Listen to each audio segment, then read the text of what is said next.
War. War never changes. 108 years ago today, the Age of Heroes and Age of Peace ended with the outbreak of the Eclipse War in 1692. At the time, those who were alive believed it to be the end of realm space, the apocalypse.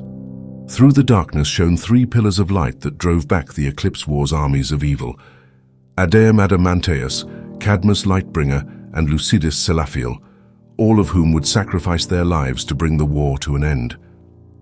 In the aftermath of the war, there was chaos as the fractured pieces of civilization warred with each other over what little resources remained on the scorched planet we found ourselves on. This remained the case until the one we now call the Primarch swept across Faerun, bringing an end to the Warring States period and forming what we now know as the Aurelian Empire. A century has passed since the last Great War, and we once again find ourselves embroiled in a global conflict. This new world is a world of technology and machines, as opposed to the wars of magic and steel previously waged.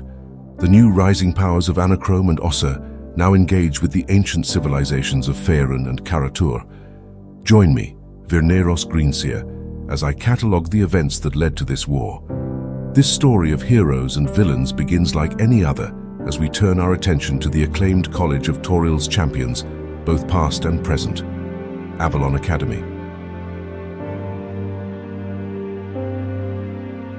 Chapter 1, 1792 to 1793, Dala Reckoning. The class of 1795 was an interesting group, to be sure.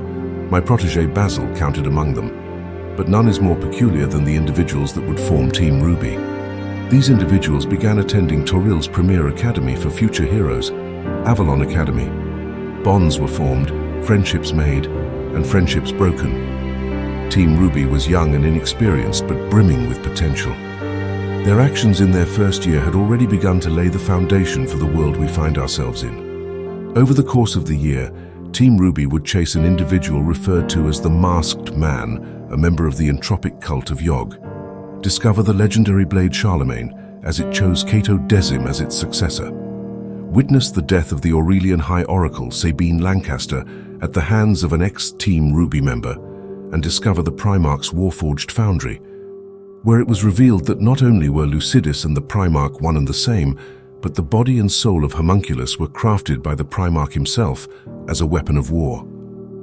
During these events, Aurum Adamanteus, Cato Decim, Isaiah Lightbringer, Homunculus, Aurelius Renacy, Vlad Sulga, and Lofi unbound themselves from their destined purpose to forge their own identity in the Isles of Moonshae.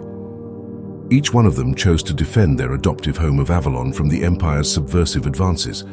As for the High Oracle's assassin, Damien Shade, some say he wanders Toryl's wastes to this day, feeding on the souls of his victims. Either way, the Empire was becoming more aware of the dangers incubating in the Isles.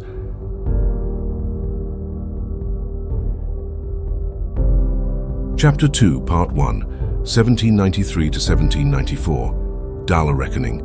Team Ruby's second year at the Academy would prove anything but traditional. The individual previously known as the Masked Man made herself known as Camille Theredos, a red mage of Thay. She would go on to wage war against Moonshae, seeking to eradicate the Isles of all life to earn the favor of the primordial being of entropy, Atropos. The first battle of the war would be fought in the capital city of Alaran Calidir.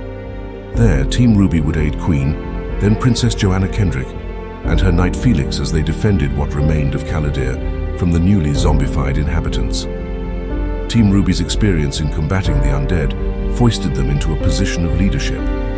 The team was tasked with coordinating the other teams in engaging with the army of the dead. Team Emerald, led by interim captain Elizabeth Catharos, proved capable as they investigated a pyramid housing an Atropol shard.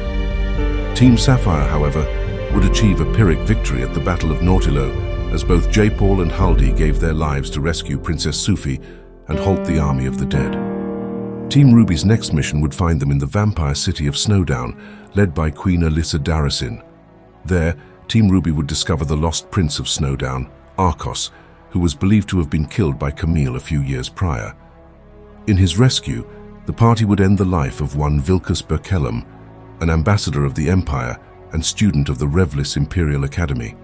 The party would soon discover that Arcos was a bioengineered trap modified to become a bomb that would wipe Snowdown off the planet. Through the party's quick thinking and through unknown means, they were able to teleport the bomb out of Snowdown. The elvish city of Sarifal would instead assume Snowdown's fate. Prior to leaving Snowdown, Lofi is reported as assassinating the Queen during the incident. Notably, the Queen was the paramour of the Empire's heir apparent, Joshua von Aurelia.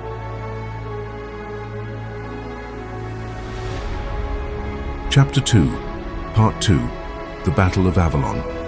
Camille had been thwarted at every turn by the machinations of Team Ruby, but she had one card left to play. Using all the resources she had amassed thus far, she would attempt an attack on Avalon itself. The Battle of Avalon was fierce as the armies of the dead swarmed the streets. Team Ruby was nowhere to be found. Little did we know at the time that, as the Avalonians were fighting to defend their home, Team Ruby had gone to confront the mastermind behind this attack. In a fight that was no doubt personal to Aurelius Renassi, he and the rest of Team Ruby ended the life of Camille. Upon Team Ruby's return to Avalon, the dead ceased to be as they crumbled to ash. Through great sacrifice, Avalon and the Moonshae Islands had been saved through the actions of the Academy's students. Team Ruby would forever remain changed as Lofi would return to his homeland, and Vlad Sulga, the team's captain, would allow his grief over Elizabeth's death to consume him. The Empire closely watched the year's events again, taking note of the growing threats in Moonshae. Chapter 3, 1794 to 1795, Dala Reckoning. Team Ruby's third year at the Academy would provide some reprieve as the party engaged in more traditional activities befitting Academy students. Team Ruby would act as heroes for hire for the Nishikawan shogunate. The team was tasked with defending the Great Jade Wall from an Imperial advance. Notably, they managed to down a solar-class airship, the Sublime Transcendence, a feat scarcely achieved by the Empire's opponents, proving themselves once again to be a threat to the Empire's ambitions. In a twist of fate, however, Team Ruby would assist the Empire in their next mission, as they were tasked with resolving a quota discrepancy on the Imperial colony of Tern. Not much information has been released to the public regarding their time there. The only thing that is known is that the Empire was pleased with the results. With their final mission completed, Team Ruby completed their final exam and graduated as Heroes of Avalon Academy. However, they would not leave the island without engaging in one last act of heroism. The Empire received a report that the Wand of Orcus had been found in Avalon and deemed the Moonshae Isles a threat to Toril as a whole, marking the Isles for judgment. Team Ruby would fight to protect the citizens of Avalon against the assault.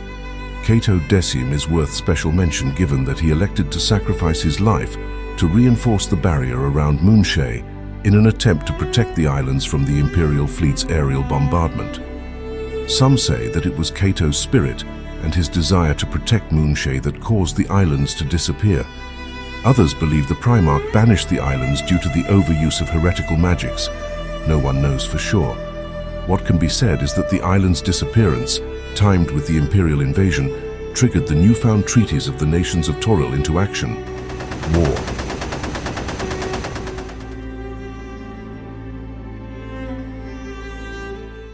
Chapter 4, 1796 to 1800, Dala Reckoning, the War of Nations. Anachrome, an ally of the Moonshae Isles, was the first to act.